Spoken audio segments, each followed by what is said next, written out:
Welcome to the third evening of the 2005 Borah Symposium, Voices of Peace. I'm Walter Hesford, a member of the Borah Committee. The Borah Committee is made up of faculty and students who, together with the invaluable assistance of Sharon Scott and Bill Smith, the program coordinator, each year for the last 57 years, I believe, have put on a Borah Symposium, originally endowed in honor of William Borah, the senator from Idaho, known for his efforts to outlaw war. The purpose of the Borah Foundation is to explore the causes of war and the conditions of peace.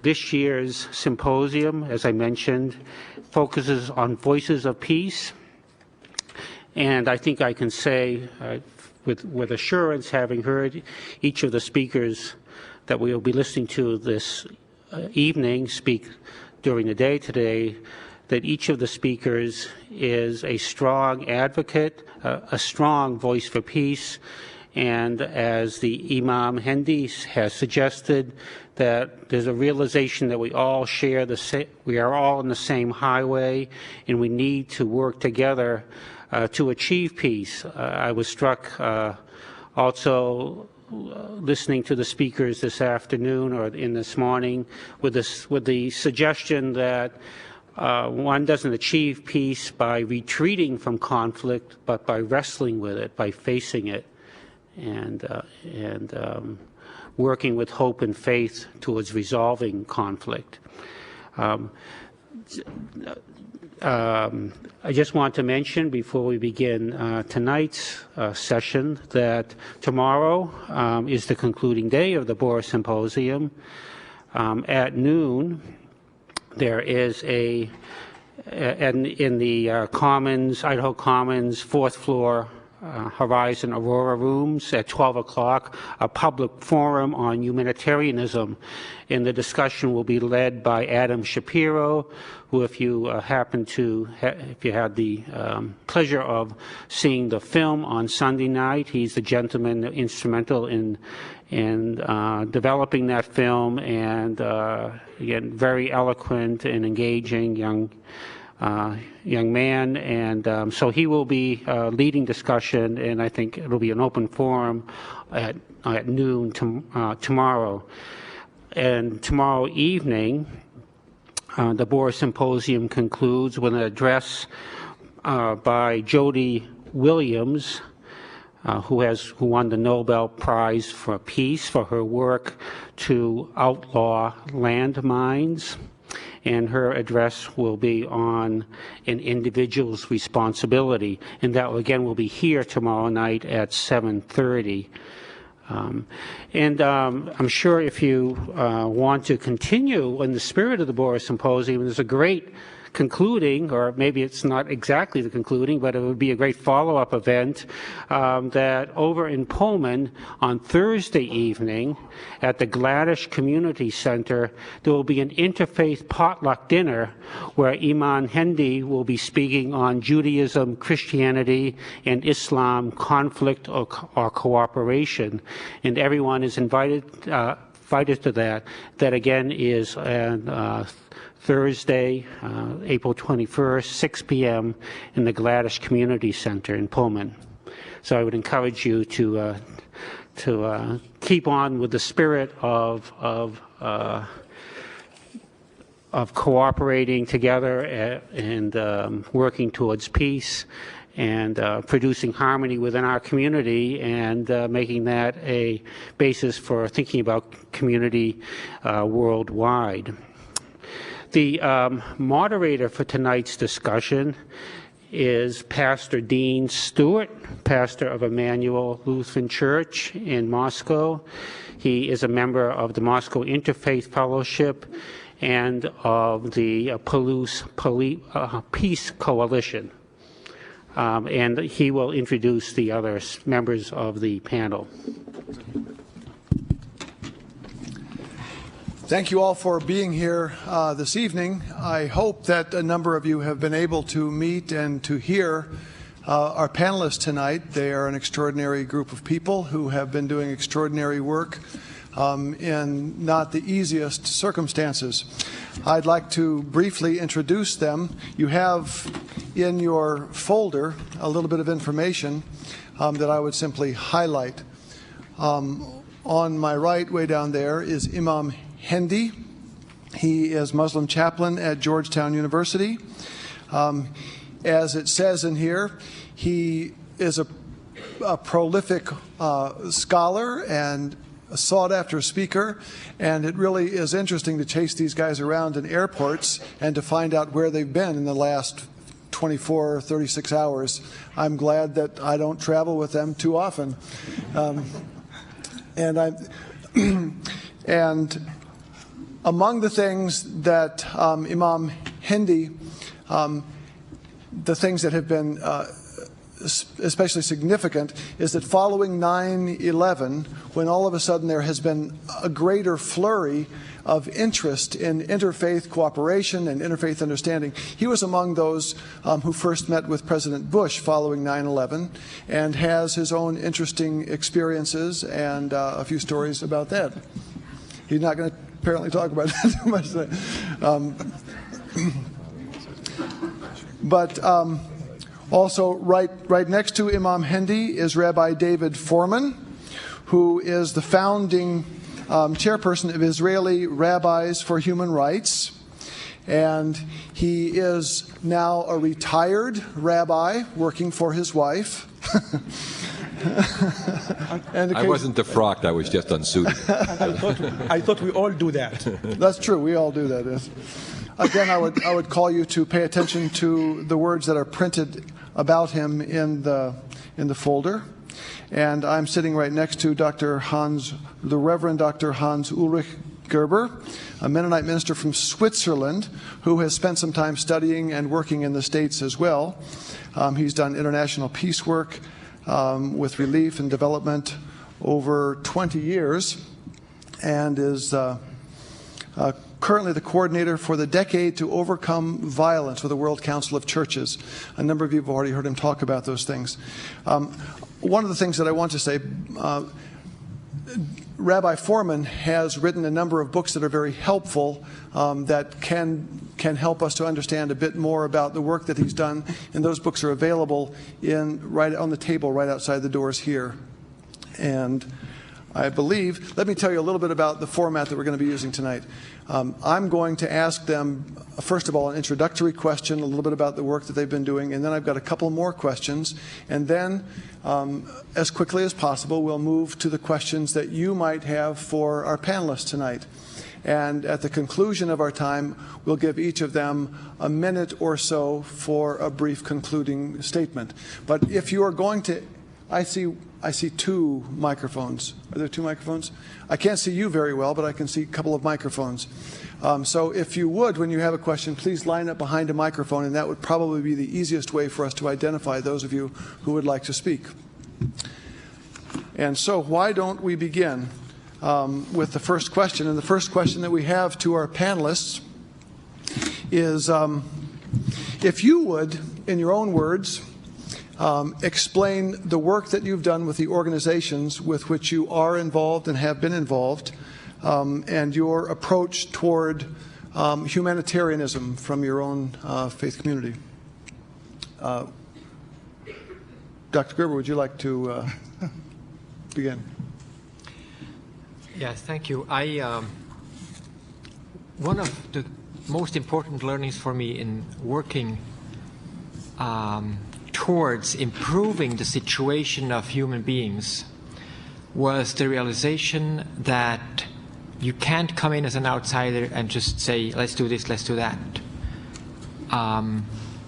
It's people on the ground, those that are called often the victims, be that of violence, of armed conflict, of injustice, of oppression. Those are the people that ultimately will and need to take responsibility for their own lives. But as someone, as a European working for a North American agency or now for a global organization, the World Council of Churches, I come in with certain ideas and certain connections to help these people take charge of their own lives, which is very important. So I like to think of humanitarianism or humanitarian action not as something that we fly in from safe places and from abundant places to help these poor, helpless people. So right now what I'm doing is three things mostly. It's networking, communicating, and facilitating. Networking people that are involved in organizing with one another for peace. Communicating the message that there is good news out there, there is peace work being done, and making that visible, and facilitating spaces for people to mobilize, for people to meet, to have encounters, to learn from one another, and also to explore, to experiment, and I would say help create safe spaces for people to do that, because we need one another in improving the human condition around the world. Thank you. Rabbi Forman. Rabbis for Human Rights was founded in 1988 at the outset of the first Intifada. There's about 100 Israeli rabbis from all the streams in Judaism, Orthodox, Reform, and Conservative, which is a fairly remarkable achievement in itself that we all work together. I suspect if we achieve nothing else, the fact that we can come together harmoniously on issues of human rights is already something very positive. We have dedicated ourselves to work in numbers of areas. We like to think of ourselves as a grassroots organization. Within the Palestinian Authority, we have primarily concentrated in three major areas. One, opposition to administrative home demolitions. This refers to Palestinians who want to build on a home. They can't get a permit. They build illegally, and the Israeli authorities, with the approval of the judicial branch at times, would destroy these homes, and we feel that this is an affront and a violation of human rights.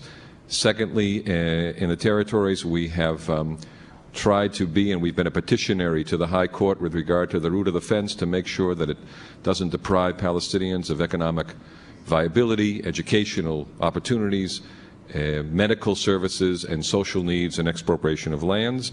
And thirdly, we try to help Palestinians who are in difficult economic stress to tend their fields, whether it's grape vineyards or olive trees. But within Israel itself, we're trying to work with young Israelis to sensitize them to the need to care for the other, to have an absolute concern, even for that person that we sometimes define in quotations as an enemy, to treat them as if indeed what they are and created as we are in God's image. And so we've developed a number of programs. The first program that we developed is we studied and put together a book called Life, Liberty, and Equality in the Jewish Tradition. And then we got a grant from the Ministry of Education to do the same thing with the Islamic College in the north of Israel with Israeli Arabs that are coming out with the same book, Life, Liberty, and Equality in the Islamic Tradition. And together we are team teaching in Israeli Jewish and Israeli Arab schools, which is the first within our region of the world. Secondly, we opened up what is known as yeshiva, schools of study. We have about, this year, 25 Israeli students from the right, left, secular, religious, immigrants, and mostly native Israelis who study together issues of social justice and human rights within Jewish texts. And not only do they study 4 hours a week, and by the way, they don't study for any degree. This is all just to learn for the sake of learning. They study 4 hours a week, but in addition, they must do volunteer work for 4 hours a week. And the gamut of those projects that they're involved in is very wide. Some work with the Committee Against House Demolitions in the territories. Some monitor Israeli soldiers' behavior at roadblocks. Some work with victims of terror. Some work with trafficking in women, immigrant workers, poorer areas within the Israeli society, Ethiopians. They really cover a wide range of activism. The next thing is we took Israel's Declaration of Independence, which is an incredibly progressive and democratic document, and we decided to treat it as if it were a traditional Jewish text. and with all the commentaries, that is to say ancient and modern commentaries on the side, and we go teach this in Israeli secular and religious schools so that people can understand the value of human rights. And so therefore I think we have made an impact, and much to my great satisfaction in recent surveys that came out by these different polling agencies in Israel, 50% of the Israeli population had heard of the work of Rabbis for Human Rights, but perhaps more satisfying is that 70% of those people who were polled had a positive view of rabbis. And oftentimes we clergy don't really engender great popularity. And so it indicates that there is something that we're doing, and to be honest, to work in this field is challenging given the harsh realities that we live with. Sometimes emotionally it's very difficult to speak about concern for the other if you've just faced a horrible scourge of a suicide bombing. But the test, as I said this morning in my remarks, is when you're threatened that one's moral integrity has to rise to the highest ideals imaginable. So those are the types of activities that we've been involved in. Thank you very much, Imam. I was born in a very small village in Palestine under the occupation. However, my commitment to my faith, my mother, my father, taught me that should not make me a bitter person. Rather, I need to be a man of love, compassion, and inclusivity. And I remember my mother showing me a good number of verses in the Quran speaking very positively of Moses and of the Jews. And it was those verses that shaped my vision for the kind of life I want to have and the kind of work I want to do. So attending college and studying Islamic theology, going to a Christian seminary and studying Christianity, going to university and doing Jewish theology and law and history, all made me a person who is very much in touch with Jews and with the Christians and with people of other faiths. In a way, I became more focused on how to build the bridges, how to reach out, and how to make friends. Beside my work as a chaplain, beside my work as a part-time husband and a father, I am putting together an organization called Clergy Beyond Borders. The goal of which is, or the mission of which is, to help clergymen and women from different religious traditions come together, understand each other, without feeling the fear or having the fear of being asked to convert to someone else's faith. The other thing that I have been traveling around the world for which I visited 47 countries, lectured at 439 churches, 21 synagogues, 121 universities in America and colleges, speaking about, number one, that it is about time for the mainstream followers of the three faiths to reclaim what was stolen from them by fundamentalists in their own faiths. Number two,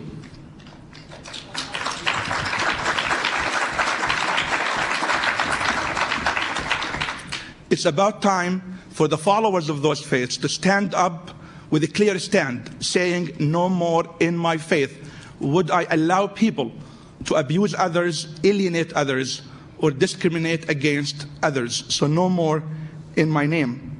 Number three, that we are partners in the attempt to build a better future for all human beings and all the creation of the Almighty Creator of us all.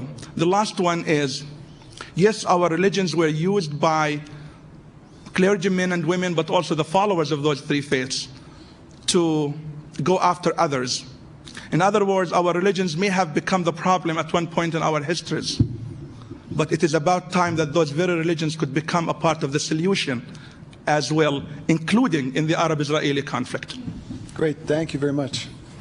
Now I'm going to ask you a question that that you have maybe already touched on a little bit. But this, if you would speak briefly about the particular blessings and perhaps the particular problems that come as a result of doing the kind of work that you do in an interfaith context where you go over those boundaries, the particular blessings and the particular problems that you may have encountered already in doing that. And you can go in any particular order you want to. Well,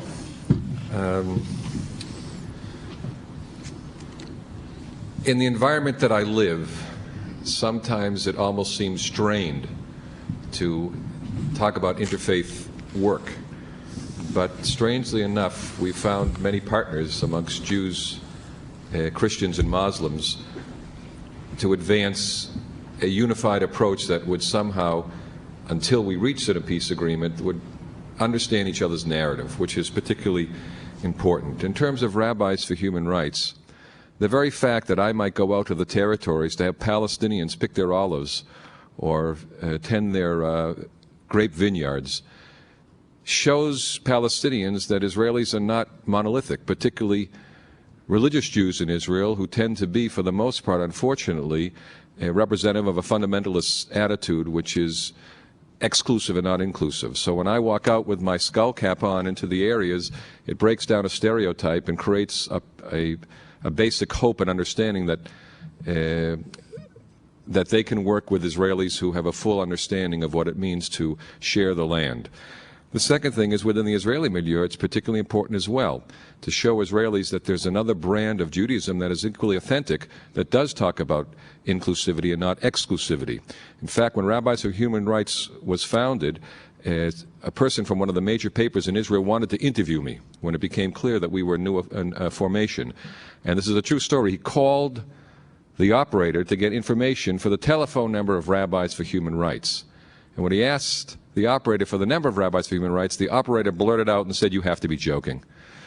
Rabbis for Human Rights, an oxymoron." Because the reality in which we live, unfortunately, the religious clerics seem to have shrill voices, whether it comes from the Christian community or the Jewish community, the Muslim community, that doesn't talk about issues of human rights and social justice, which I believe are at the very core of our shared religious vision. And so we have produced, within the eyes of Israelis, an alternative voice that is equally authentic, expressing what we think is the role of Judaism in a constructive and progressive manner in an area that is particularly difficult. Lastly, as I said, in the environment that we live, it's very hard to raise a prophetic voice. But oftentimes the prophets stood against the monarchy and preached words that they felt was absolutely truthful, that would be far more accommodating and far more inclusive. And I think that's the role of any cleric, is to sound the shofar, sound the ram's horn for a striking attitude of peace and reconciliation. Thank you, Rabbi. Build on what the rabbi said. Almost a year ago, I was invited to speak to Washington, D.C. Council of Rabbis. I was 35 minutes late, believe it or not. And You're a good Jew. So imagine if I'm a bad Jew, I'll be 2 hours late.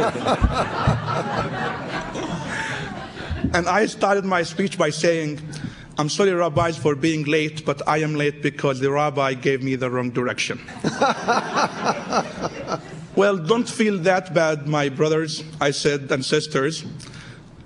A week ago, I was 1 hour and 15 minutes late for a mosque because the Imam gave me the wrong direction.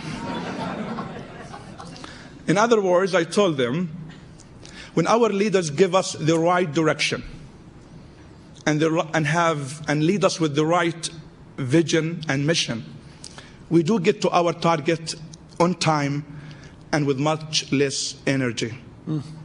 When they mislead us and give us the wrong direction and have the wrong vision for us, we end up lost. We end up with the mess we are in a land God intended to be holy, in a city called by Jews the city of peace, in a city where Jesus lived, who is called the Prince of Peace, in a city where Muslims lived, whose religion is named after peace. And therefore, the kind of courageous leadership we need to have is a leadership that can bring on board all those who are internally and externally interested in working for a better world for all of us.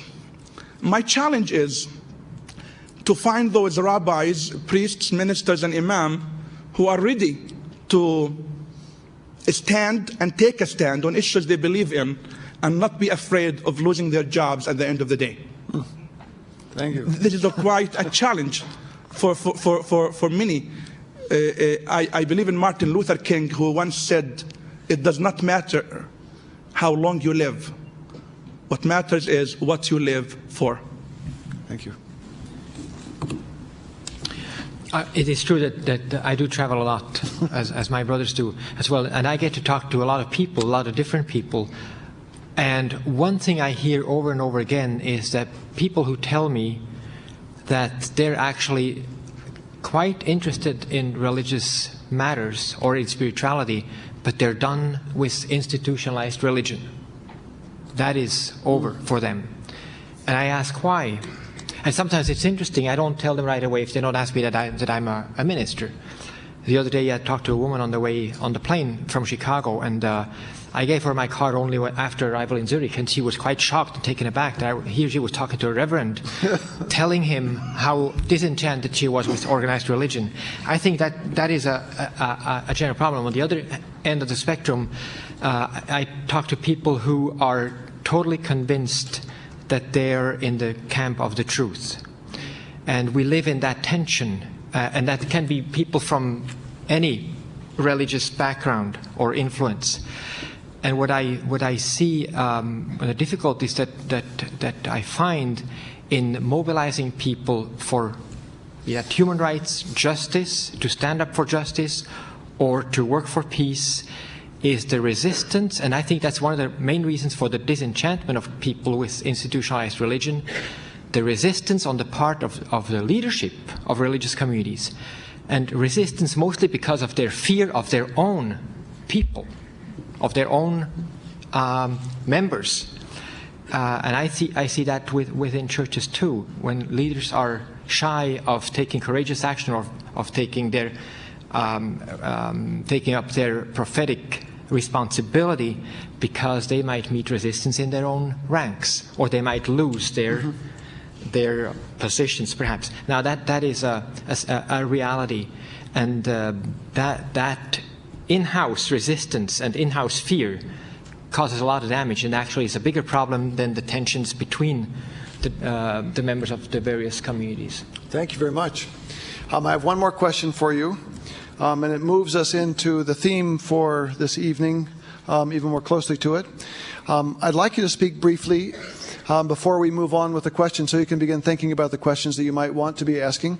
But I'd like each of our panelists to speak briefly about the hope that you have found and the hope that you long for as you work for the transforming of the work of faith and the work of interfaith cooperation in global aid for the earth itself.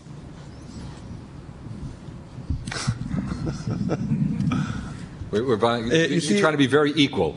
Each one of us will start first. This is Jewish hospitality. The rabbi asked me to start first.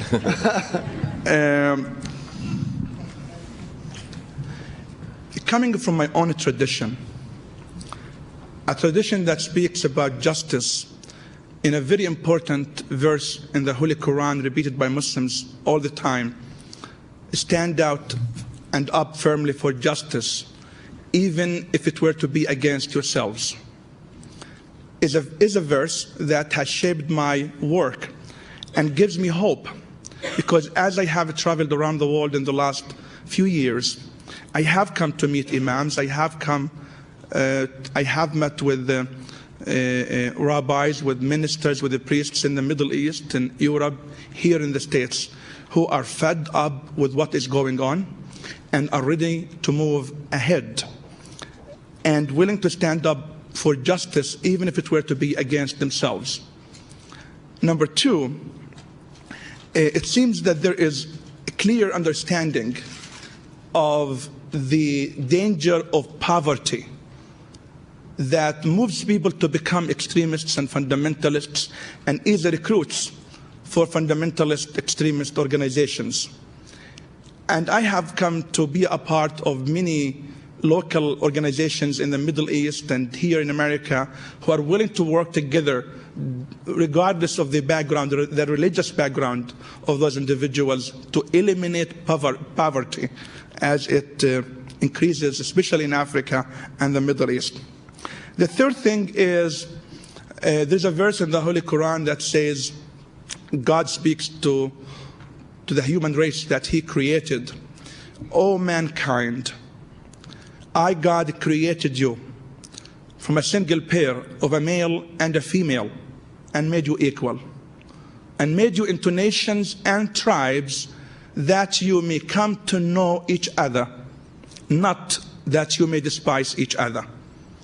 This verse suggests to me the need not to tolerate each other, but rather to celebrate our differences. For me, tolerance is not what I'm looking for. Tolerance means, I hate your guts, yet I'm willing to tolerate you. This is not what our religions, I believe, are calling us to. My last point is, yes, there is hope in tomorrow. And our hope lies within our children and our youth on campuses. The children of today are the leaders of tomorrow. I have seen a movement that started here in the States and in the Arab and Muslim world. And I believe if we feed the right vision into that movement, those children will be the leaders of tomorrow who will lead us to a better world. There's a wonderful story about a patient comes to the psychiatrist complaining of having an inferiority complex. And the psychiatrist takes him on as a patient, and after about 6 months of intensive analysis, he calls him in and says, I'm pleased to tell you I have a diagnosis. You do not suffer from an inferiority complex. You are inferior. We Israelis are not paranoid. We have real concerns. Given our long, sometimes very tormented past, we really have a narrative that concerns us greatly for what our future is. Yet despite this long past that has seen us liquidated and rise up over and over again throughout the centuries, would be an indication not just of our capability at survival, but of our faith in the notion of hope. Indeed, Israel's national anthem is simply called the Tikva, is hope. And so without being Pollyannish, I really think that we're fairly hopeful, providing there are people who are willing to be active and take their theology and turn it into an activist theology. And if we are to apply our religious traditions in the service of establishing peace and reconciliation, then I would say prophetic teachings are not sufficient. Quoting from the book of Isaiah, a Sermon on the Mount, or an inspiring surah from the Quran will not make much headway in bringing peace to a polarized area. What's demanded is positive religious intervention. Judaism, Islam, and Christianity must actively help each person of its faith tradition to transcend what I call narrow applications, not just fundamentalist applications, but narrow applications of his or her religion. A commitment, therefore, is required to historical objectivity, where we recognize the narrative of others, a methodology that incorporates the art of compromise, an end to all violence, and the equal application of full human, civil, political, and national rights. These are the ingredients in the quest for tranquility and peace. Ultimately, I think this means undergoing what I call repentance. As both dominator and victim, oppressor and oppressed, we recognize the other in similar terms. Only when this moral dualism is transformed into an acceptance of the divine image in the other will there be a foundation for lasting peace. In Hebrew, we have a wonderful expression, Lo alecha hamlacha ligmor velo ata ben chorin lihibatel mimenu. I don't expect you to know Hebrew, but I want to let you know that I know some Hebrew. It means it is not incumbent upon you to finish the task, but you are not free from going the journey to complete the task. And my view is that there's hope as long as we continue on that journey to complete the task that will crown Jerusalem with the two names it so much deserves, Jerusalem and Jerusalem. Thank you. Great, thanks.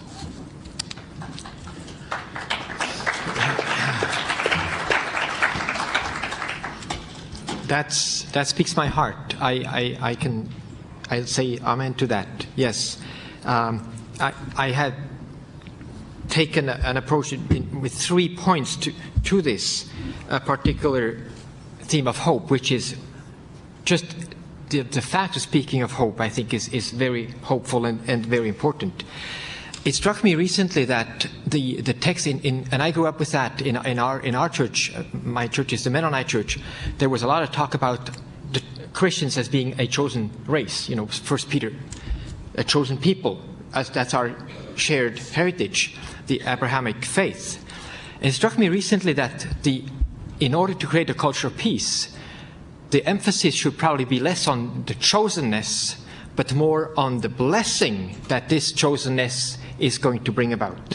Namely, to be a blessing to all the people, to all the nations, to the whole creation, and to be a light. So that I think is, and people seem to be waking up to that more and more, which is why we Christians speak of the reason of the existence of the church as being the ministry of reconciliation. There is no other raison d'être than the ministry of reconciliation, and I think that's where the ultimate cause and aim of religion is. Not that we are safe, not that we have our dreams fulfilled, but that we be reconciled with one another and all of creation. And thirdly, what gives me hope is, and I was in Asia 2 weeks ago, and I was just amazed to see the many people in different approaches, different opinions, different ways of going, but people who risk their lives not out of frustration, without fanaticism, in spite of their own fears, but with creativity and in beauty, and in acceptance of ambiguity, risking their lives for the sake of peace and justice. And our General Secretary of the World Council of Churches, when he accepted his election a year ago, or a little over a year ago, he used this African saying from Kenya, which says, if you want to walk fast, if you want to walk fast, then walk alone. If you want to walk far, then walk together with one another, then walk in community. And I think there is deep wisdom in that. And I see, we talked about the movement this morning. I see a movement around the world. It has different colors, different faces, different approaches, even different motivations sometimes. But in going in that direction of togetherness, in hope, in order to be blessed all together, a very inclusive view of all of this. That gives me hope, to see people acting like that. Or when I think of the women who I met last week in Nicaragua. Was it last week? Over the weekend. Right. Over the weekend. Women who don't know whether they're going to be alive tomorrow. And yet they sing of joy together. And they continue walking together, calling others into that fellowship. That gives me hope. Thank you. Thank you. As you see, we have some articulate and experienced people of faith here, and it's time for you to begin mixing it up with them. So if you would, please move to a microphone if you have a particular question, and if you would like to, you may address your questions to any of the panelists or to all of them in general. Since we are waiting on someone to go to the microphone, I want to share something. sometimes it's easy to give up hope when you don't see a substantial change in a certain conflict or a crisis. However, change does not happen overnight, and it takes time. However, we have to start the 1 million miles journey, and that journey starts from the first step. The moment you start that first step, trust me, you will get to your final destination. You bet. Yes, please. Thank you very much. My question is for the three of you. First of all, my question is about the institutionalization of a religious action. And this question maybe will go further to Imam Yahya. If we want to compare a rabbi with a reverend and an imam, from my knowledge, that a rabbi is a well-institutionalized title within the synagogue or the Judaism religion, the same as the reverend or priest. What is a situation or what is a title of imam compared to a rabbi and a reverend? The second question on the humanitarian actions. What do you think? Do you think that the people of faith will take the action for a certain area? For example, if you go to Kenya, where there is about 90% or 80% Christians, is it more humanitarian to send Christians to do the humanitarian work and relief and distributing, or it should go like an interfaith mission to do the job? And back to Kenya, the Reverend talked about a saying from Kenya. Also, there is a Reverend from Kenya said, when the colonizers came to Kenya, they taught us to pray and brought for us the Bible, and we started praying and closing our eyes, and when we open our eyes, our land is gone. So these two questions. Thank you very much.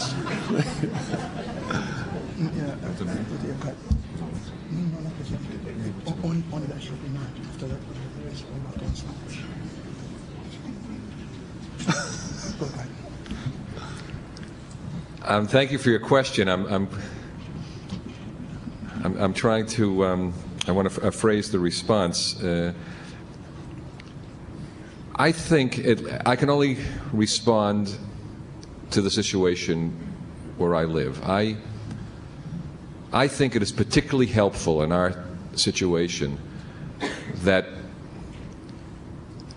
while it is important that Jews administer to the Jewish population and Christians to the Christian population and Muslims to the Muslim population, that it is far more significant if it's done in a coordinated fashion. That Jews speak in mosques and Muslims speak in synagogues and Christians speak in synagogues and mosques, and there's a tremendous exchange of ideas and ideologies. Secondly, I think it's particularly helpful that we eliminate the demonization of the other.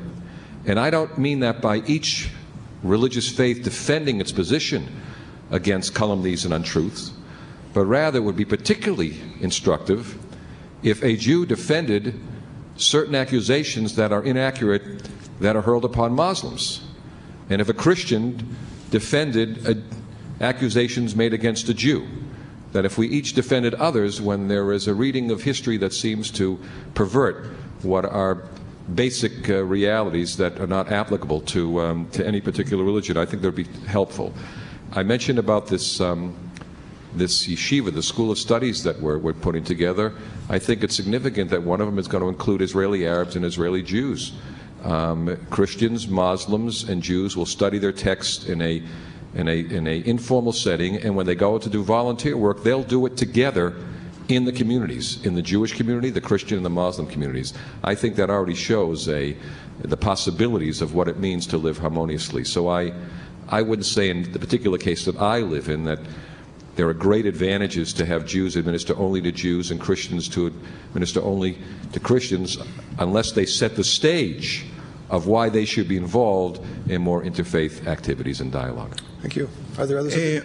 Recently, a group of Jewish students and Muslim students at Georgetown put together a team of volunteers and went to a local Presbyterian church that needed to be painted. So you have here Muslims and Jews helping a church look better and nicer. And I think that is the challenge for all of us, to go beyond our own boundaries or limitations to create a friendship and make friends. You know, terrorism has no religion, and the humanitarian work also has no religion. If we are true to our own faiths, we would reach out to all, regardless of their ethnic background, language, or religion. Prophet Muhammad spoke very positively and sometimes aggressively to Muslims who may have, or Arab Muslims who have just come to Islam, urging them to take care of the needs of cats and dogs. If that's the kind of stand Islam wants us to have for dogs and cats, why not our own brothers and sisters in humanity? I think that is a more moral responsibility upon us. Great, thanks. Yeah, I'd like to respond briefly to that as well. I've worked, before my work with the World Council of Churches, I worked for 11 years in humanitarian aid, relief and development. And I must say that that I'm very critical of the Christian way of doing relief and development these days. It has become a circus. The humanitarian field has become a circus. There is even fairs being put on about on this whole thing, and the lack of coordination among the Christian relief agencies is a major problem, especially for the locals, for the so-called recipients. And to coordinate and organize relief and development work together among religious communities is very important. I think the biggest danger of the humanitarian field is the fact that since the Bosnia War, the Balkans wars, humanitarianism has become increasingly militarized, and that is a big challenge for the religious communities. I think that is something where we need to do some work. Thanks. Reverend, I want to add to that, if I may. I think we have to work together for the day to come when a bomb goes off in a synagogue. It is the Muslims and the Christians who stand up in opposition to that before the Jews themselves. And when a bomb goes off in a church in Islamabad, it is the Muslims and the Jews who stand up against that. And when a bomb goes off in Greenville, South Carolina, it is the Jews and the Christians who stand up in opposition to that before the Muslims themselves. That is what I think we have to accomplish. Yes.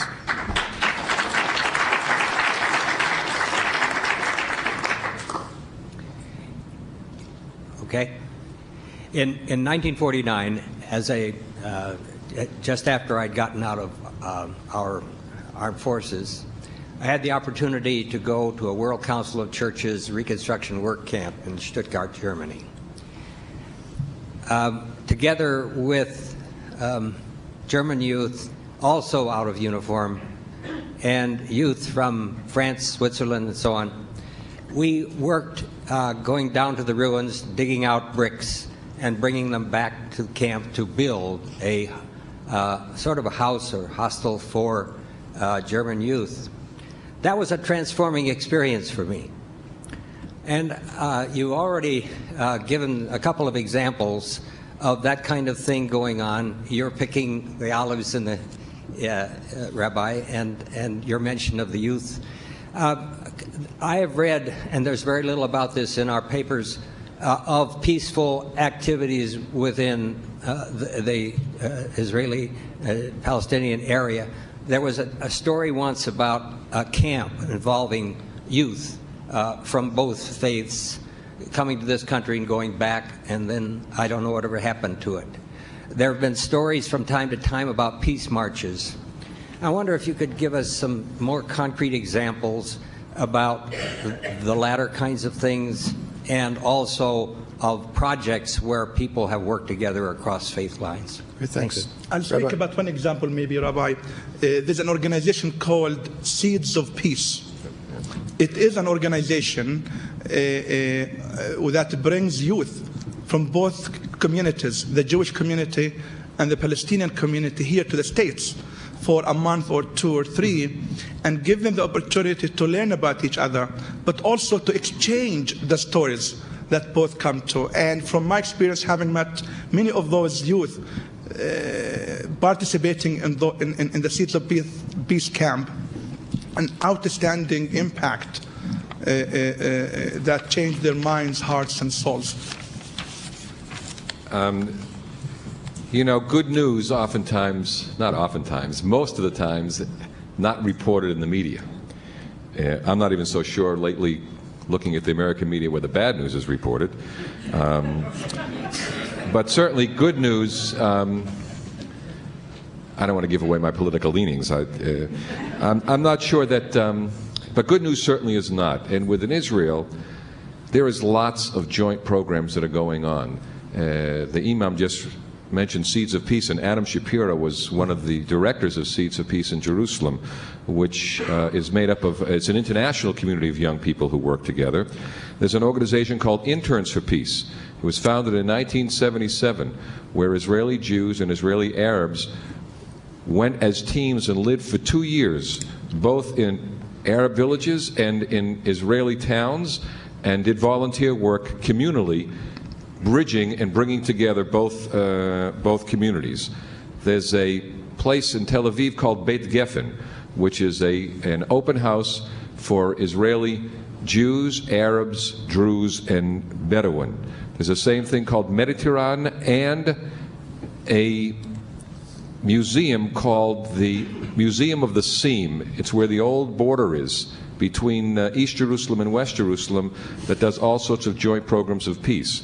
There's a place called Neve Shalom, which is the Foundations of Peace, where Israeli Jews and Israeli Arabs work together and do all sorts of seminars for the general Israeli population on the need to work together.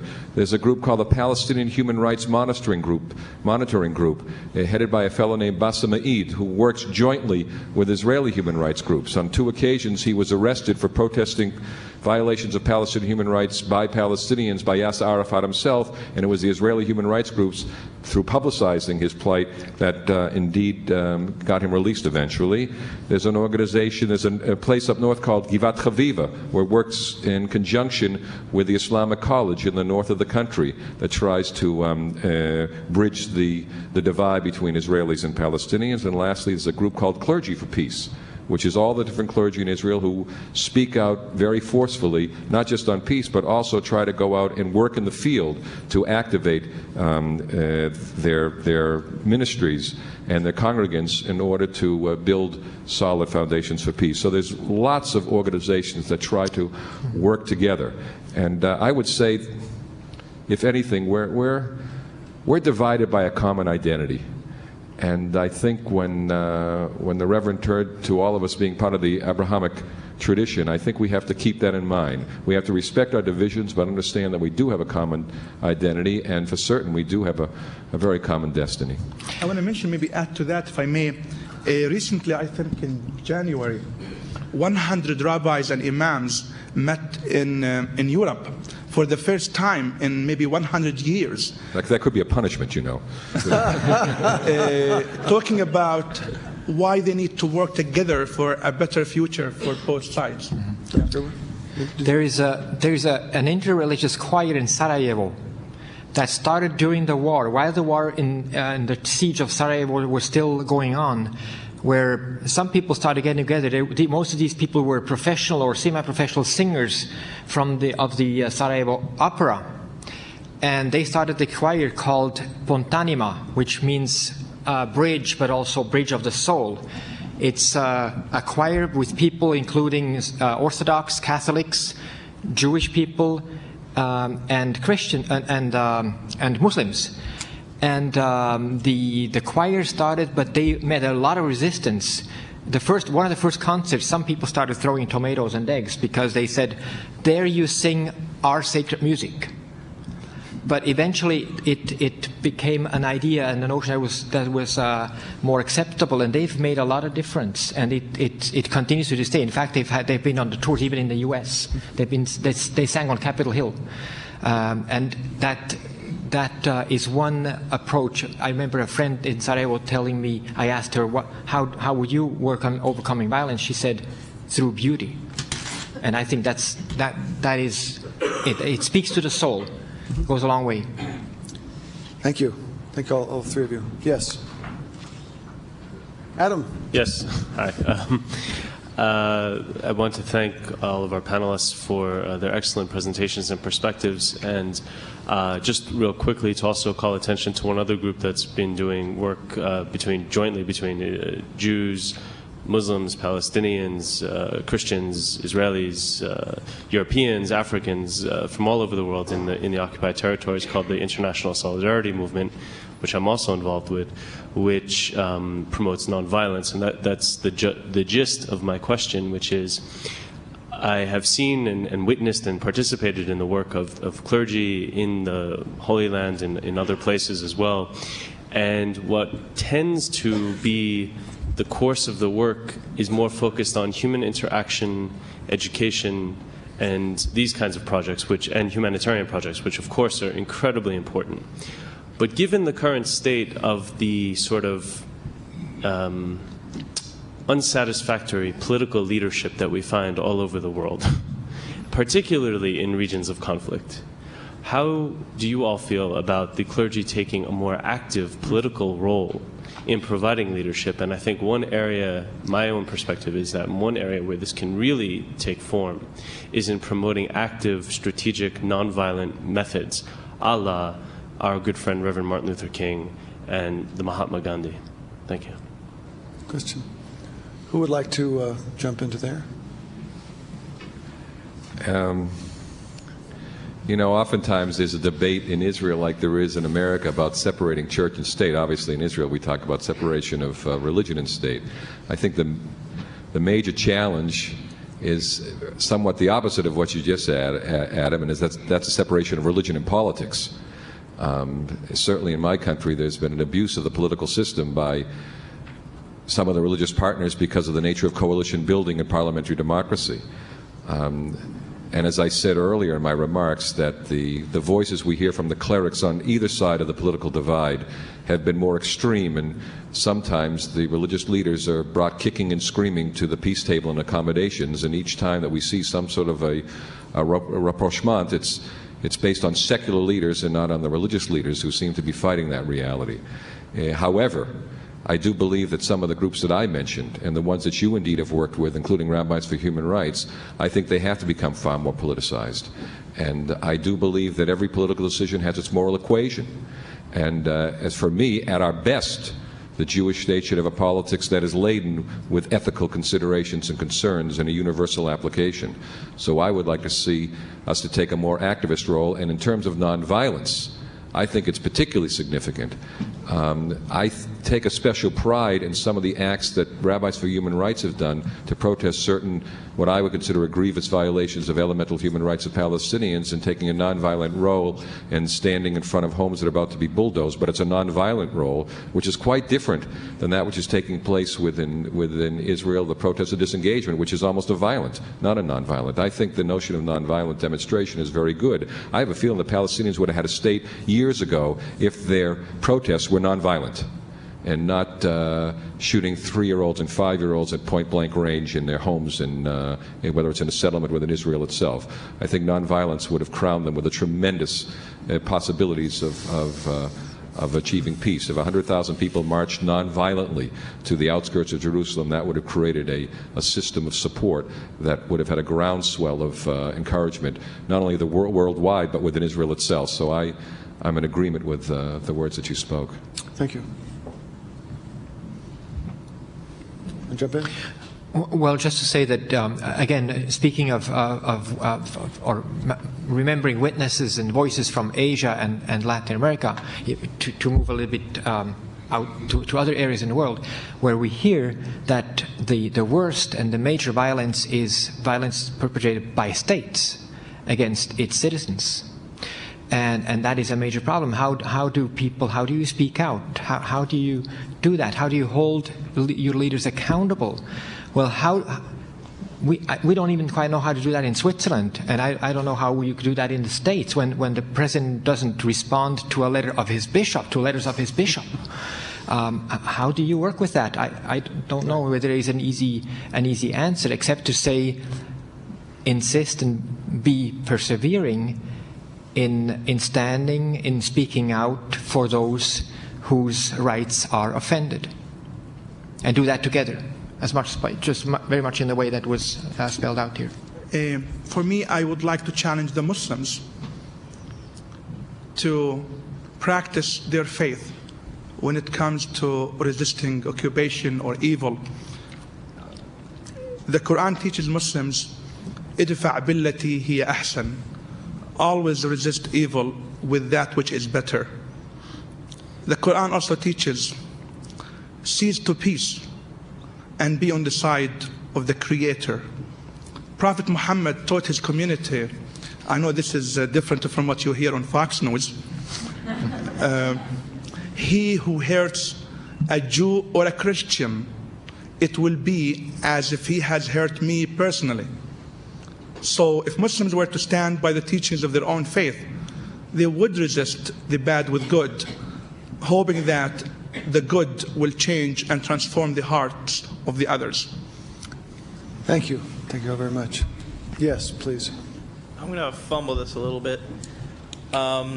With the increase of religious fundamentalism, at least in the United States, there seems to become almost a war with those people of faith and those without, especially those of science. As a man of science and faith, I was wondering, what is your ideas on a lot of the arguments saying that we need to start teaching religion in public schools and basically downplay science as a major teaching tool? Of course, I would be referring to the whole creationism versus evolution, conflicts, and various other science versus religion problems. Thank you. Well, I think, for one thing, the whole debate on evolutionism is really proper to the United States, I think, pretty much. I don't hear a lot of discussion outside of the U.S. about this. That's not to demean it. I mean, it's a problem for some people, so let's face it, let's deal with it. But it's a problem that, for example, in Europe, we don't really have much. Having said that, there is a growing sense that science has brought a lot of progress, but it hasn't solved the basic human issues and questions. Medicine is thankfully doing a lot for us, but there's an increasing number of people who have health issues that classical medicine has no answer and no cure. So how do you deal with that? And for conflict, the funds, the money, we've talked about that this morning, the money that goes into the weapons of this world only makes it worse. So I think there is a growing role for religion. Now, I would use another term here, culture. Not to diminish science, but culture.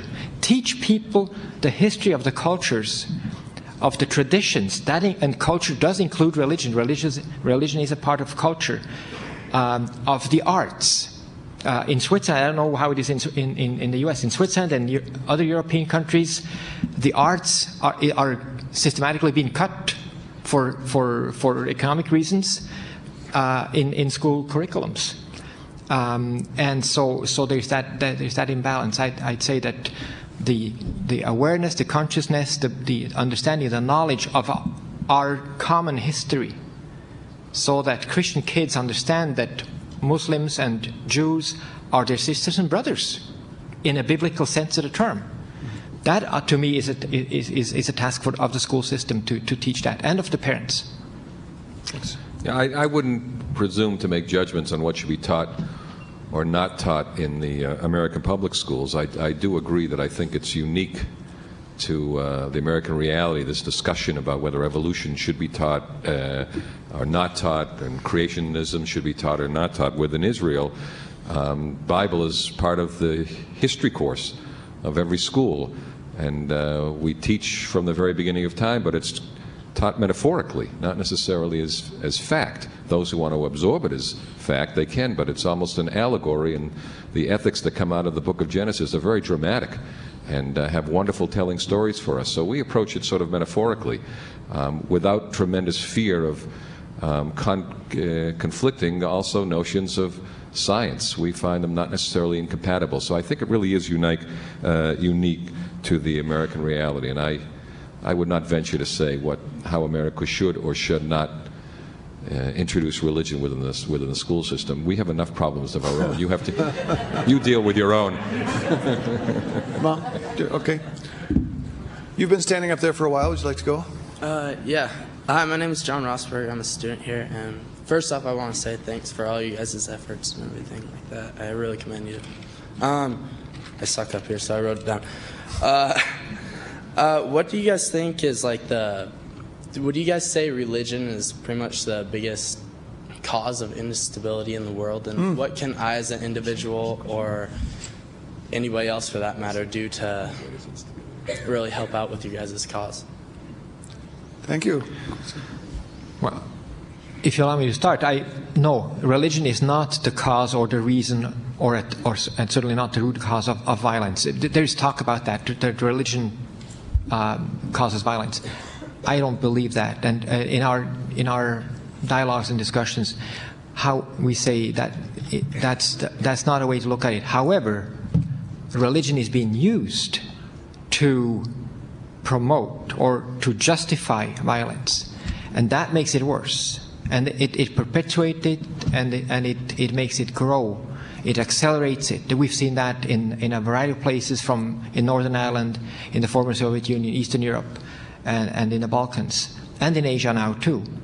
And it is a great concern to us, and speaking on behalf of the World Council of Churches and the ecumenical movement worldwide, to see Western democratic governments use religion to justify their violence. That is a major threat to both the religion, the religious communities, and to democracy, which we pretend to defend, and to the freedom of the people outside of our own ranks and our own culture or nation.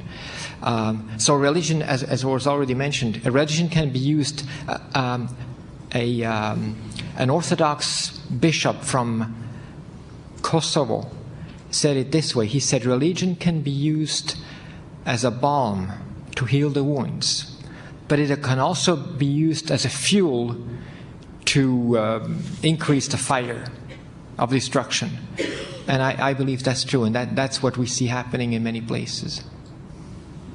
You know, I would say the scripture that gave birth to David Koresh also gave birth to Mother Teresa. The scripture that gave birth to Osama bin Laden gave birth to hundreds of scientists and chemists and to those who laid down the foundations for the science of algebra. The scripture that gave birth to I forgot the name, the doctor who gunned down 35 Palestinians praying in a mosque almost 10 years ago, also gave birth to a rabbi like the rabbi next to me. So it is not the scripture, it's not the religion, rather it's the understanding of those scriptures and how those scriptures are interpreted. Okay, great, thanks. Good question. Are you next? Dean, would you Yes. recognize me? Yeah, I was sitting here. A while ago, there was nobody on this side, so I was just sitting there with a couple of comments and then also two questions. Okay, Ghazi, we're going to keep this relatively short. Yeah, I'm going to keep it short. Keep it very short. And it's not easy to be short when you've been a professor 35 years. You're using your time, guys. Yeah, all right. First, I think this morning I heard some commentaries from the rabbi, which to me it seemed like some selective use of history and so forth. And also a while ago it was mentioned, 3-year-olds, Israelis, kids being killed. But I think we all know that for every 3-year-old Israeli, there are about maybe 8 or 10 Palestinians. Whatever the cause is, that's beside the point. But the facts must be stated properly. There's the Israeli getting killed, and there are at least, at the same time, it's a 1-to-7 or 1-to-8 ratio. But the question is this. I've heard the talk about justice from 2 or 3, I think the Reverend and the Imam, justice. And from the Rabbi, I hear compromise. How can you enforce compromise without anticipating future problems if you don't have justice to begin with? That's one question. Secondly, if any one of you could tell me about the new anti-Semitism in the United States. Not that the old one had disappeared, it's still there. But the new one is about Arab Americans, Muslims. Any clues how to solve that new anti-Semitism in the United States? Thanks, Ghazi. I think we'll go first to Rabbi Forman. Yeah, well, the first question. As I said in my talk this morning, I appreciate the notion of justice, and my understanding is each person can argue considerably for justice on their own side. And if we just use justice, which has an absolute feel to it, we'll be at loggerheads and will not solve anything. So I think the compromise is ultimately what is needed. It doesn't mean that we don't think that our cause may be just, but we recognize the justice in someone else's cause. And so I think compromise is essential. And in any compromise, one has to give up certain traditionally held views in order to reach a greater good, which is accommodation and peace and reconciliation. I don't think there's necessarily conflict. I can't comment about anti-Semitism in the United States. To be honest with you, I don't know much about it. My sense is there's not a lot of, my impression is there's really not much anti-Semitism in the United States. I mean, that there is, I'm sure, there are pockets of it, but I don't think it's, I don't think the American reality has the same depth of history of historical anti-Semitism from the time of Martin Luther and through the European experience of the Holocaust. So I think it's a different reality. I do know that there are tendencies within the United States that stereotype all sorts of people, and I think those who are being most stereotyped is probably the Arab population in the United States in light of the 9/11, as people try to generalize and say everyone is guilty for one particular act. I think we may be all responsible, but not everyone is guilty. So how you combat anti-Semitism, I mean, I have my own views of that, but I really don't venture much to say about what's happening in the American milieu. I have been out of the country for about 35 years, sufficient time to be not fully aware as others who live in the United States. Muslims, according to history, first arrived the continent in 1328, so almost 200 years before Columbus. And there are documents of that, especially in Atlanta, Georgia, and New Mexico. Muslims also arrived the new land, quote unquote, with Columbus. Muslims contributed to the making of America from early days, and there are documents to speak to that. And I believe our fellow neighbors need to realize that we are a part of the American fabric, and that any attack on that fabric is an attack on Muslims, and any attack on Muslims or Arabs is an attack on the entire fabric of America. And that has to become the endeavor of all of us. To protect that fabric, we need to protect each and every member of it, regardless of their background, including Muslims. That's the work of the people out there. That's the work of the government as well. After all, the government is hired and elected by us to protect us all. And the government has to ensure that that is the work of the government. However, I agree with you that after September 11, our government has failed in many cases in protecting the rights of Arabs and Muslims in the United States of America. And there are many examples of that. However, I do believe that this is a two-way road.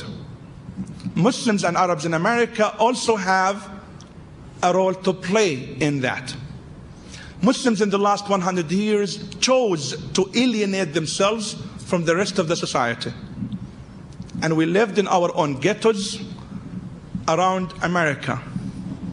And we failed to introduce our faith to our fellow neighbors, not to convert them, but rather to make them understand who we are and where we come from. And therefore, I think it is a moral responsibility upon Arabs and Muslims to speak to their fellow neighbors, to introduce themselves, and make America understand that we are not here to destroy, but rather to build and construct like everyone else. So yes, I ask my government to protect me, but I also have to show that I love my country and I'm willing to die for it. Thank you.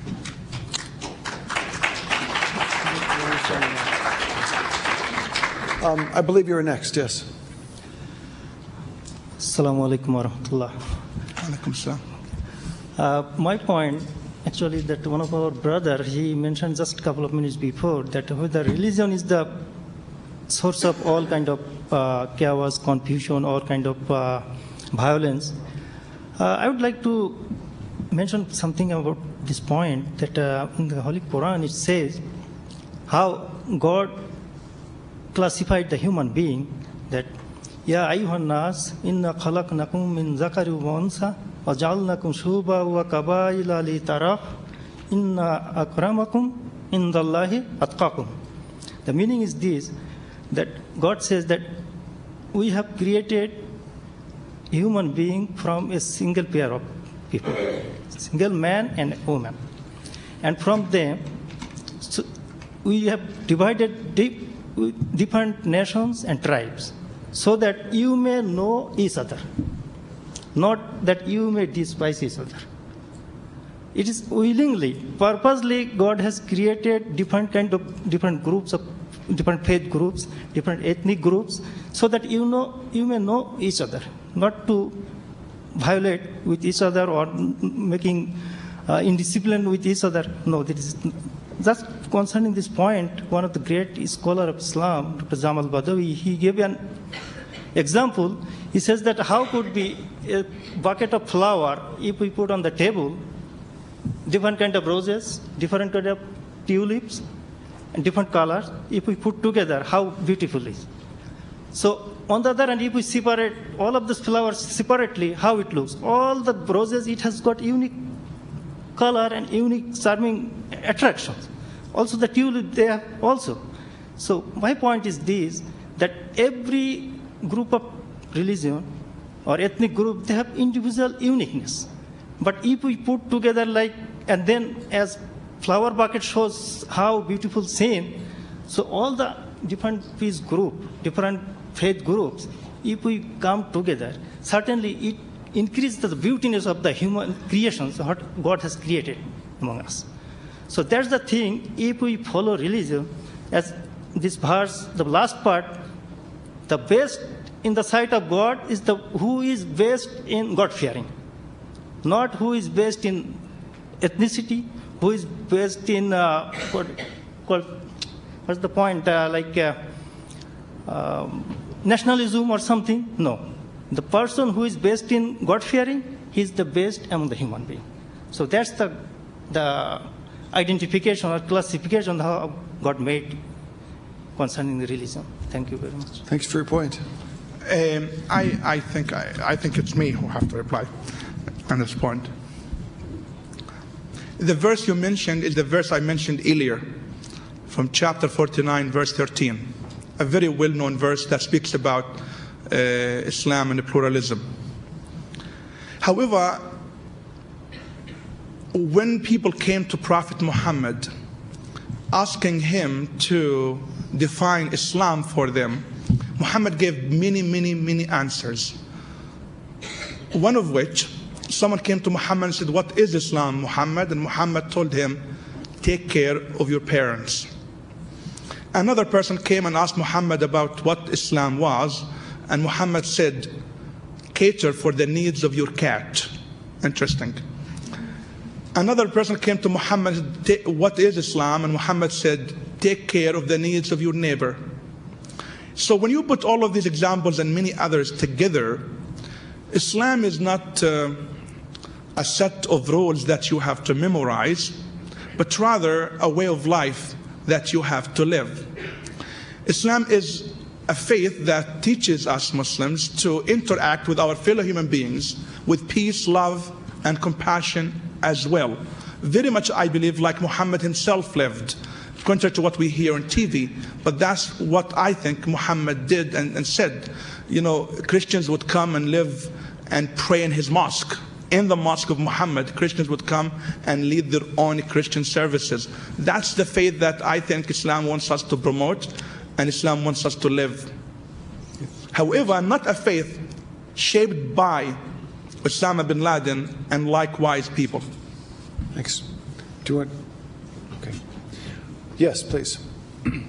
You gentlemen have mentioned themes like equality and poverty earlier, and mentioned that poverty is what breeds extremism, the need to survive. I'm curious, my question for the panel is, do you believe that economic globalization is going to thwart the efforts of organizations like your own to lift people out of poverty and spread equality across the globe? And another kind of related question is, will globalization promote extremism and fundamentalism through the continued exploitations of nations and people by economic superpowers that have institutionalized these types of practices? Well, there you go. You know, there's lots of code words that exist within the American reality that are not part of my reality at all. I know globalization, it can be, I guess people sometimes knee-jerk response, it's an evil, and other people say it can be a cause for a good. I think one of the greatest challenges that we have, that in the freest and most democratic country in the world, America, the separation between the haves and the have-nots is probably greatest in any other country in the world. I think it's clear to me, and it was mentioned by one of the speakers this morning, that a very small percentage of the world controls most of the wealth. There's a little question in my mind, and I don't know how it goes about being executed in a way that is fair, but poverty and malnutrition is not a tsunami. It's not a monsoon. It's not an earthquake.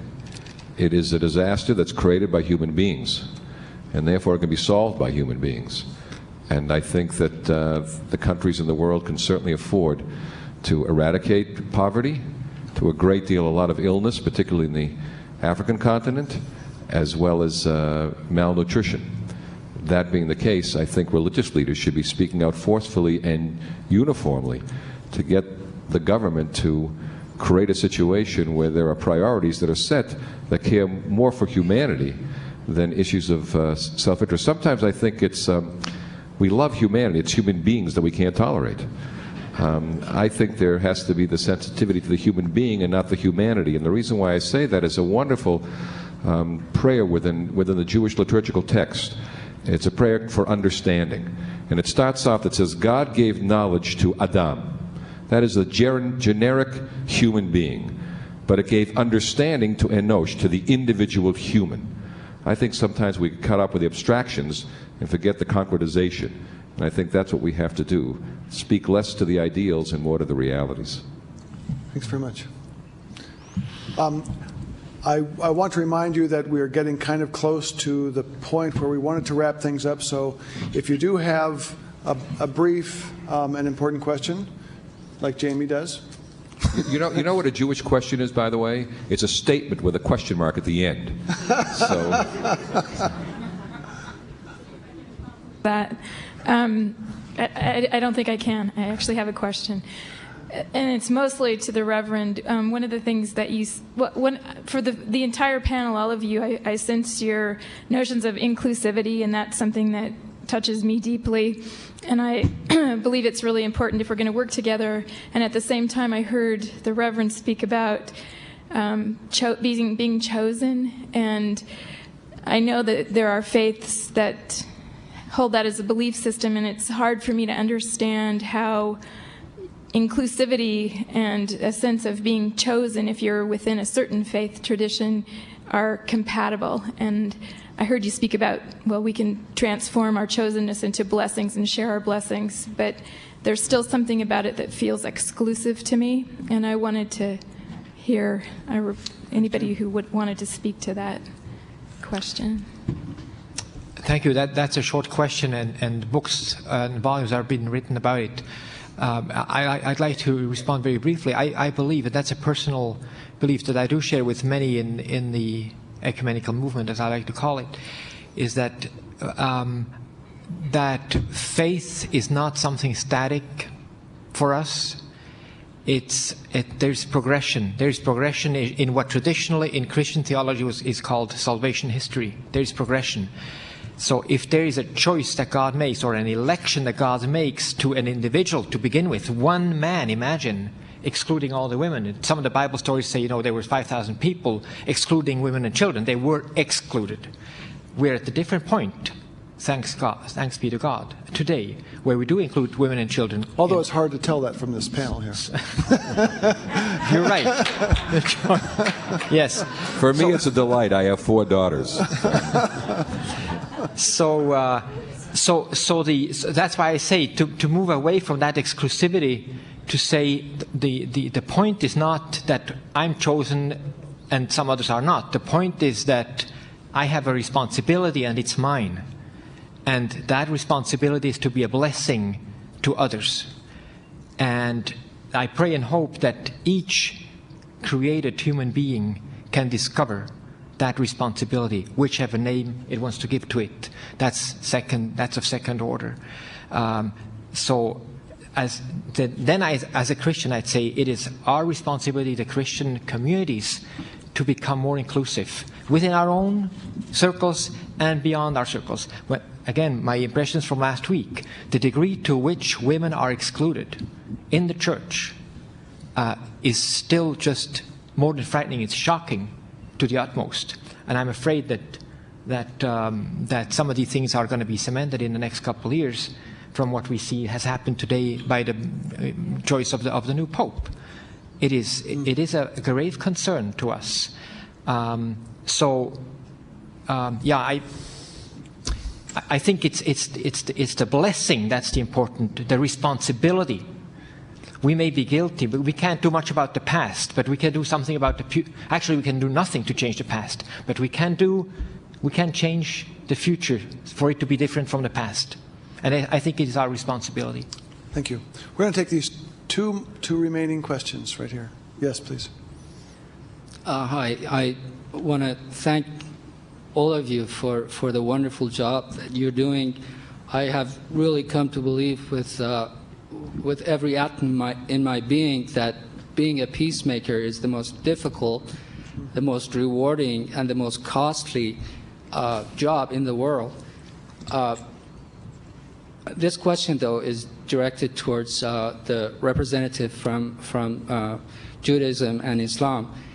I would like to know under what very unique circumstances both Judaism and Islam allow the use of force.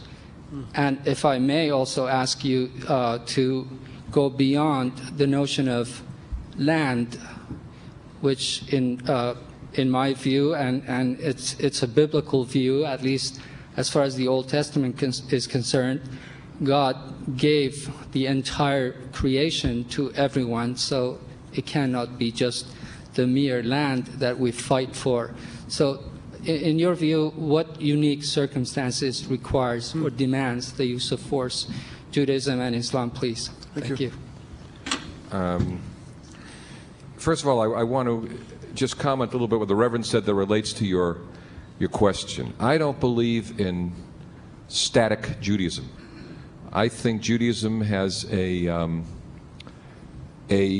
monotheistic unity. That is to say, there's a one God who has changed and developed and adapted based on the historical and sociological developments that take place in the world. For instance, in Judaism during the biblical period, we believe the form of worship was sacrifice. Well, as Judaism progressed and sacrifice became something which was pagan, it altered it, and the form of worship became prayer, which is far more sophisticated and less violent form. So I think that Judaism can hold on to a sense of a monotheistic unity, but progress, and therefore, once they progress, they have to accommodate, which means they alter certain texts. The text that says the land is promised all to us, well, has a different reality now. There are other people living in the land. So it would mean that there had to be some sort of shared component, that being the case, because everyone is created in God's image, although there's a conflict within the creation. There are two creation stories. One is that God created man and woman together. The second story is that God created woman from a rib. With such a bifurcated beginning, you can imagine why people are so confused. It's a real challenge when you try to deal with that. So I understand there's development and changes, and there's adaptability with the reality. As far as Israel, the Judaism is concerned, there's something called milchemet mitzvah and milchemet lo mitzvah. Those wars that are necessary in order to guarantee one's own survival, that have been brought upon them without any invitation. And those wars become a milchemet mitzvah, which is a war that has some sort of moral compulsion to it, although it's hard to describe any war having any moral compulsion whatsoever. And the mitzvah of milchama, of a war that's not moral, is one that is initiated in ways that have no interest in pure security, but have one that have interest of self-aggrandizement and extensions beyond the limitations of what one needs to protect his or her own security. So there is a concept in Judaism of milchama mitzvah and milchama al lo mitzvah, wars that are divinely commanded and wars that are not divinely commanded. Thanks. Well, this could take almost 2 hours, 30 minutes, and 16 seconds to answer. Except that it won't. Actually, the three religions... I'm not going to join your church, I'll tell you that. The three religions speak about the use of force. In Christianity, you hear about the concept of just war theory. So even in Christianity, you do hear about that, except in some Christian denominations such as the Quakers. In Islam, the verse in chapter 5, verse 52, it says, "Fight only those who fight you, and do not transgress, as God loves not transgressors." The verse was used by Muslim jurists throughout history to speak about what is called the 10 conditions of war. So it's not an open invitation to go to war, even in self-defense. There are prerequisites and conditions that have to be met first. One of them is if stopping the aggression can happen by peaceful negotiations, then that is what should happen according to Islamic law. Prophet Muhammad said that the sacredness of a human being is more important in the sight of God than the sacred house of Mecca. In other words, I understand that statement of Muhammad to mean that Islam would allow us to destroy a sacred house, but not ever kill a human being. Quite very important. Also because you read in Islam that he who kills one person, it will be as if he has killed all of humanity. And he who brings about a death to one, it will be as if he has brought about death to all. So yes, you can defend yourself, but having heard all of these verses, one would hesitate 100 times to really go that direction. However, I really think I have to answer Gaz's question to the Rabbi. It seems to me that there is an understanding that the Rabbi was undermining the plight of the Palestinians, and that's not really the case. On the contrary, I heard him saying, I heard his words saying that there is pain, and outstanding amount of pain within the Palestinian community that the Jewish community has to deal with and take seriously as well. So I don't think he was trying to overlook or undermine the pain of the Palestinian community and its children and women as well. Okay. Yeah, I just want to add one thing. It's amazing how texts can intersect. The two texts, Islamic texts that the Imam quoted, are the same ones that I would quote as well. We have one that says you can rise up early in the morning to kill the assailant who comes to kill you, but it's qualified. You can only do that if your life is in absolute, imminent danger. And if you see someone in your household committing a transgression, you do nothing to prevent that person in your household from committing that transgression, then you're held responsible for the transgressions of everyone in your entire household. And so therefore that we could parallel our quotes, which would come out to the same, hopefully, peaceful resolution of all the conflicts that we have. We have one more. Thank you very much. One more chance to stump the panel. This is a response to the Reverend Gerber's comment about Christian humanitarian work and maybe humanitarian work in general being a circus. And I was just curious if you could define circus, because I was wondering if it's because it's more of a show of look at the good thing we're doing and it's not about true service, or is it disorganized, or are humanitarian groups being too individualistic and not collaborating as much as they should to be really effective and meet needs? Yes, all of the above. That's too bad. I can say because I've been there, I work with them, I love them, and I know them, and we're friends, but it's a mess. There's a lot of good things happening, and thank God it's still there and it functions, but there's a lot of room for improvement, and we have to do improvement. We have to make improvements also to respond to the militarization, as I said, and coordination is the number one urgency for that. But it's true that humanitarian agencies are funded to a large degree by governments and by private donations, but governments. And funders, back donors, require certain reports. How do you produce reports? By having program. How do you have program? By going in and claim it for your own, for yourself. So the self-perpetuation, the self-survival instinct of organizations is phenomenal. It is phenomenal. Even in spite and over against our best beliefs and ideals. Thank you very much. I want to say two things, and then our three panelists are going to have one brief final announcement. I wanted to remind you all about the books from Rabbi Forman that are out there. The proceeds, all of the proceeds from the books go to the Rabbis for Human Rights humanitarian funds. And they're out there, and he will be available to sign those books out in the foyer afterwards. And before they say their final words here tonight, I just want to say that, like once upon a time, there really was a Mennonite minister and a Jewish rabbi and a Muslim Imam. And because of them and because of their faith, the world became a brighter and more hopeful and more open place. And we are all very grateful for you. So please wait just a little bit. They're about to say their final words, and then we may thank them all together. Well, I guess I start with me. My brothers and my sisters, my friends, I pray for the day to come when I am able to have a breakfast next to the Sea of Galilee, a lunch in Tel Aviv, and a dinner in Gaza, not being asked about my ID and what my faith could be. My friends, ignorance is our worst enemy, and education is our best friend. Therefore, let us learn about each other with open-mindedness. My brothers and sisters and my friends, peace starts not with the United Nations, but rather within each and every one of us, within your heart and soul, and here in town. If you can make peace, then we can make peace around the world. My brothers and sisters, many of us are waiting for the Messiah to come back. Well, maybe each and every one of us could become that Messiah in the way we behave and in the way we prepare the world for the return or the coming of the Messiah. And lastly, I hope that you go back home with the 3 phrases: politics of justice, economics of equality, and covenant of community.